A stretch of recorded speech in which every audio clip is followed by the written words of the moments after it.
Hello students, मैं Rajendra sir आप सभी का हार्दिक अभिनंदन स्वागत करता हूं हमारे यूट्यूब चैनल CUT अड्डा 24/7 पर।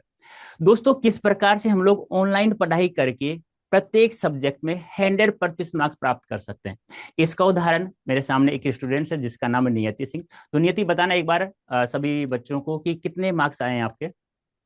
सर मेरे 776 आउट ऑफ 800 आए। तो जैसे ही आप लोग आपने अपना रिजल्ट शो हुआ आपका स्क्रीन पर, तो आपके हाव भाव कैसा। सर बिल्कुल शॉक थी क्योंकि सोचा नहीं था कि इतने अच्छे नंबर आ जाएंगे। मैं अपने मॉम डैड को भी बताने गई एंड वो भी बहुत ज्यादा खुश थे। मतलब बिल्कुल विश्वास ही नहीं हो रहा था कि इतना अच्छा नंबर आ सकता है। बहुत अच्छा नंबर आया था सर, वो भी ऑनलाइन पढ़ के। नियति, जो जितने मार्क्स आपको प्राप्त हुए हैं, क्या ये मार्क्स आपके कितने महीनों की पढ़ाई से आए। कब से आपने सर स्ट्रेटेजी तैयार की थी, कितने महीने आप लोगों ने पढ़ाई की थी, आपने पढ़ाई की थी, कितने घंटे रोजाना पढ़ते थे आप लोग, क्या रूटीन था आपका 24 घंटे में, रात और दिन में, वो सब रूटीन एक बार बच्चों को बताइए। सर मैंने अपनी प्रिपरेशन सितंबर से ही स्टार्ट की थी, बहुत अच्छे से। और सितंबर से मेरा रूटीन स्टार्ट होता था 8 बजे से रात के 10 बजे तक रहता था, जिसमें लाइव क्लासेस भी इंक्लूड होती थी। लाइव क्लासेस होने के बाद मैं उन क्लासेस में जो भी पढ़ाया जाता था उसे रिवाइज करती थी। एनसीईआरटी की बुक्स में इम्पोर्टेंट पॉइंट्स हाईलाइट करके उन्हें लर्न करती थी। उसके बाद मार्च तक तो मैंने लाइव क्लासेस ली, बोर्ड्स की प्रिपरेशन भी की। अप्रैल से मैंने मॉक टेस्ट देने स्टार्ट किए सारे सब्जेक्ट्स के। और बेसिकली हिंदी का अगर मैं बताना चाहूँ तो मैंने पूरे साल इंग्लिश पढ़ी थी सीयूईटी के लिए, बट लास्ट मंथ में मैंने हिंदी चूज कर लिया। एंड मेरे ऊपर एक बर्डन भी हो गया था कि क्योंकि पूरे साल का सिलेबस मुझे एक मंथ में कवर करना था, उसे लर्न भी करना था, रिवाइज भी करना था। बट सर, आपकी लाइव क्लासेस प्रतिज्ञा बैच वाली देखी, जिसमें सर आपने सिलेबस टाइम से पहले ही कंप्लीट करवा दिया और टू द पॉइंट कंप्लीट करवाया। उसमें से काफी क्वेश्चंस एग्जाम में भी आए और मैं अपना सिलेबस टाइम से कंप्लीट कर पाई, उसे याद कर पाई, रिवाइज कर पाई, और बाकी जो भी डाउट्स होते थे आप हमेशा अवेलेबल रहते थे, उन सारे डाउट्स को सॉल्व कर देते थे। और ऑनलाइन पढ़ाई करके मुझे ऐसा नहीं लगा कि मैं ऑनलाइन पढ़ रही हूँ, ये एकदम ऑफलाइन वाली फीलिंग आ रही थी। मतलब आपको कभी ऐसा नहीं लगा कि मैं ऑनलाइन पढ़ रही हूँ या नो ऑफलाइन पढ़ सर। रही हूँ।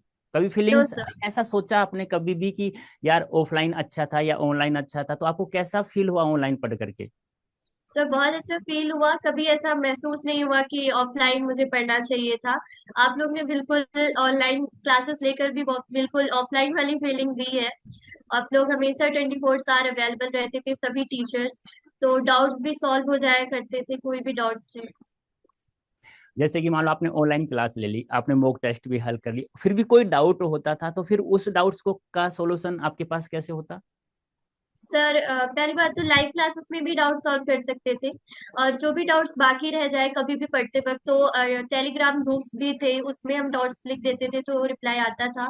और आपसे तो मैं व्हाट्सएप पे भी कनेक्ट हूँ, तो उस पे भी डाउट सॉल्व हो जाते थे, चाहे रात के कितने भी बज रहे हो, but you are always there.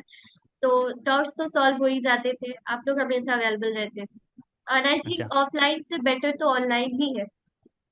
तो नियति, आप जैसे कि दिन के, जैसे सुबह के मैं 6 बजे से लेकर के शाम के 6 बजे तक की बात करूं, तो आप कितने घंटे यानी कि किस सब्जेक्ट को कितना समय देते थे।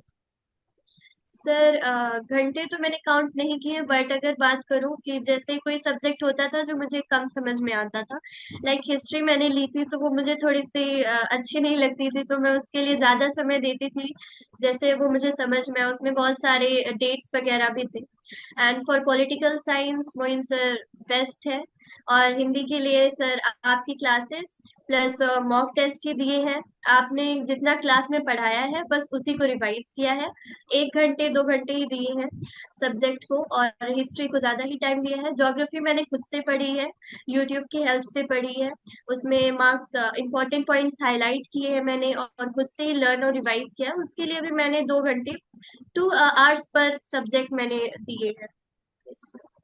तो आप सभी दोस्तों से मैं कहना चाहूंगा कि ये जो मार्क्स हैं नियति सिंह के, कि 200/200 मार्क्स, ये लाना एक कोई छोटी बात नहीं है, बहुत बड़ी बात है।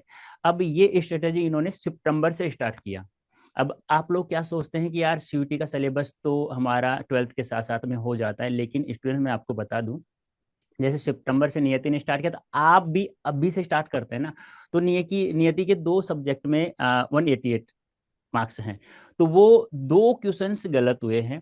तो नियति ने बताया कि अंतिम माह में उन्होंने इंग्लिश की जगह हिंदी चूज कर लिया। चलो वो तो ठीक है, हम लोगों ने पढ़ाया, नियति ने रिकॉर्डेड क्लास देखी, लाइव देखी, उसका डाउट मॉक दे करके नियति ने ये काम हो गया, फिनिश हो गया कि उनको 188 आ गए। लेकिन आपको ऐसा बिल्कुल भी नहीं करना। मैं तो यही कहूंगा कि आप लोग सितंबर से अभी से पढ़ाई स्टार्ट करेंगे ना, एंड तक मार्च तक आओगे, मार्च में आपके 12th के एग्जाम फिनिश हो जाएंगे, फिर बचेगा वो 1.5 महीना। उस 1.5 महीने में आपको नियति ने बताया आपको कि मॉक टेस्ट हल करना है।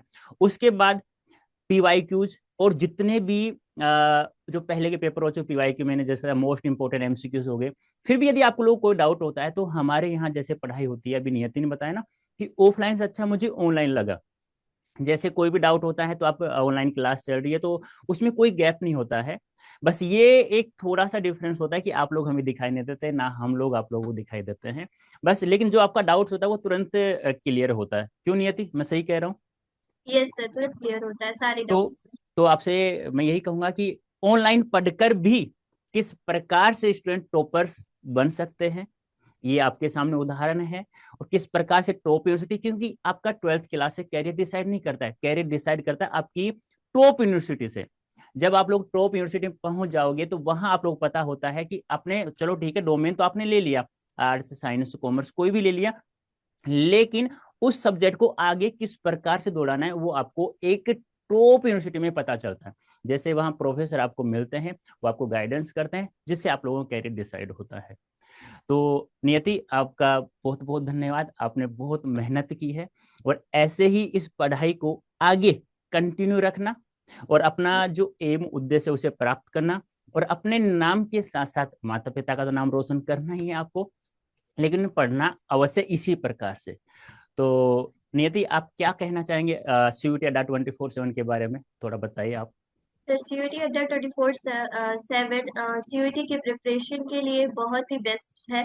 स्पेशली यहाँ के फैकल्टी, मैं स्पेशल थैंक्स बोलना चाहूँगी मोइन सर को और आपको सर, क्योंकि मोइन सर ने मेरी स्टार्टिंग से हेल्प करी है और आपने मुझे लास्ट मंथ में एज अ सेवियर बचाया है सर। नहीं तो मेरा इतना अच्छा स्कोर तो नहीं आ पाता।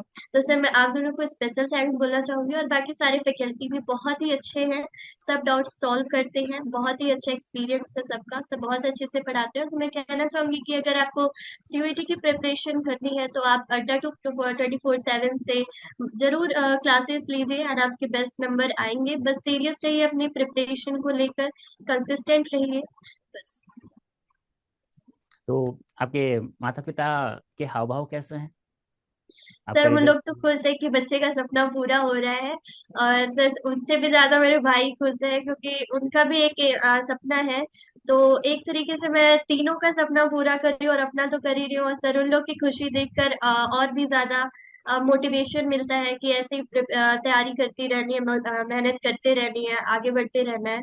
और मम्मी पापा तो बहुत खुश है।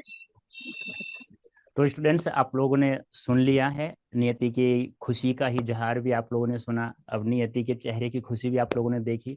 तो यदि इस खुशी को आप भी बरकरार रखना चाहते हैं तो आप अभी से हमारे साथ जुड़े, और अपना एम उद्देश्य जो आपको टॉप यूनिवर्सिटी में जो प्राप्त करना चाहते हैं, तो आप लोग टॉप यूनिवर्सिटी प्राप्त करने के लिए अभी से आप लोग हमारे साथ जुड़ेंगे।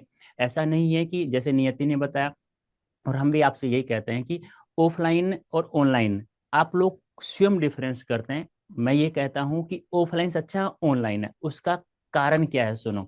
आप लोग जहां भी ऑफलाइन जाते हैं तो वहां जाने आने में समय लगता है, पहली बात। दूसरी बात, चलो ठीक है, आपने जो वहां पढ़ा आपको समझ में आया, तो हम लोग यहाँ ऑनलाइन पढ़ाते हैं, वो भी आपको समझ में आता है। अब आपको डाउट है तो वो नेक्स्ट डे आप लोग उसे हल कर सकते हो। बाई चांस आप लोग भूल भी जाते हो, लिख करके भी भूल जाते हो, काफी काम ऐसा होता है कि हम लोग जा भी नहीं पाते हैं ऑफलाइन में। लेकिन ऑनलाइन में ऐसा बिल्कुल भी नहीं। यदि आप लोग गलती से नहीं भी गए ना, तो उस क्लास को आप रिकॉर्डेड फॉर्म में भी देख सकते हैं। और यदि फिर भी कोई डाउट होता है तो टीचर्स अपनी ईमेल आईडी के साथ में, या टेलीग्राम चैनल, या कुछ भी किसी भी प्रकार से आप लोगों के साथ 24/7 जुड़ा रहता है। जैसे नियति ने आपको बताया, मैं नहीं बता रहा, ये नियति स्वयं कह रही है। और नियति का कहने का मतलब यही है यदि आपको स्ट्रेटेजी तैयार करनी है तो आपको ये नहीं देखना है यार कि मैंने 4 घंटा पढ़ा है, 5 घंटे पढ़ा है, 6 घंटे पढ़ा है, नहीं। आपको जितनी भी मेहनत करनी है ना, बस ईमानदारी से करो। ईमानदारी से करोगे, आपको ऐसा नहीं करना है कि मुझे किसी को दिखाने के लिए पढ़ना है, ये गलत बात है। ऐसा करोगे तो आप लोग कभी सक्सेस नहीं हो सकते। मेहनत करो ईमानदारी के साथ में। फिर आपको क्या करना है, इस चीज के साथ में धैर्य भी रखना है, क्योंकि धैर्य नहीं होगा तो हमारे एग्जाम में जो सवाल हमें आते भी है ना, वो भी गलत हो जाते हैं। अब आपने अच्छे से पढ़ाई भी कर ली, आपके पास धैर्य भी है, लेकिन एक चीज और होती है जो होता है आपका लक।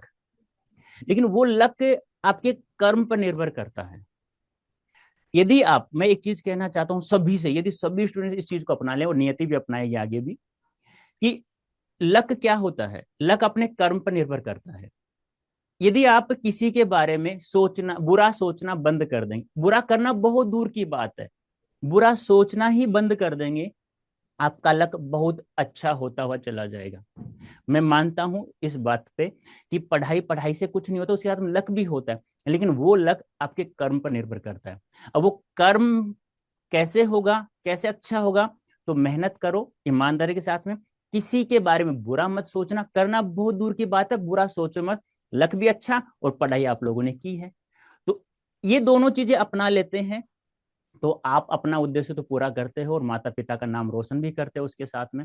और जिस दिन आपको टॉप यूनिवर्सिटी मिलती है ना, जब आप नॉर्थ कैंपस में जाते हो, तो ऑटोमेटिक आप लोग कहते हैं ना कि एक कॉलर ऊंची होना, एक अपना नाम अच्छा सा, मतलब किसी के सामने, हाँ बेटा कहाँ, बेटी कहाँ पढ़ाई करती है, तो आप कहते हैं यार डीओ में करता है नॉर्थ कैंपस में, तो ऑटोमेटिक आपकी वैल्यू बढ़ती है और माता पिता की वैल्यू। इसी वैल्यू को आप लोग बनाना है तो आप लोग हमारे साथ जुड़ेंगे। तो नियति, आपका बहुत बहुत धन्यवाद।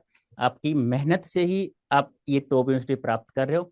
ये तो बात अलग है कि हम लोगों ने आपको रास्ता दिखाया है, लेकिन आपकी मेहनत इसमें थी। तो मैं आपसे यही कहूंगा कि ऐसे ही अपने जीवन को आगे बढ़ाते रहिए। जितनी पढ़ाई आप कर रहे हैं उससे थोड़ा और हाई लेवल पे पढ़ाई करना सीखा, कि किस प्रकार से आपने यहाँ पढ़ाई की है ना, उसमें कुछ और ऐड करना है। वो ऐड क्या करना है कि आपने कोई भी चीज याद कर ली है और आपको लगता है वो मुझे याद हो गई है, तो आप उसे लिख करके देखेंगे। ठीक है, और लिख करके देख लिया आपने, जैसा याद किया वैसा वैसा लिख दिया, तो मतलब आपको याद हो गया। तो मैं आपको आगे के फ्यूचर के लिए बेस्ट ऑफ लक। ऐसे पढ़ते रहिए और थैंक यू अपना सर। नाम भी रोशन करते रहिए, अपने पिताजी का, थैंक यू माता सर। पिता का भी नाम रोशन करते रहिए। तो अभी के लिए आपका बहुत बहुत धन्यवाद। Best of luck thank you sir. In future. तो थैंक यू सो मच।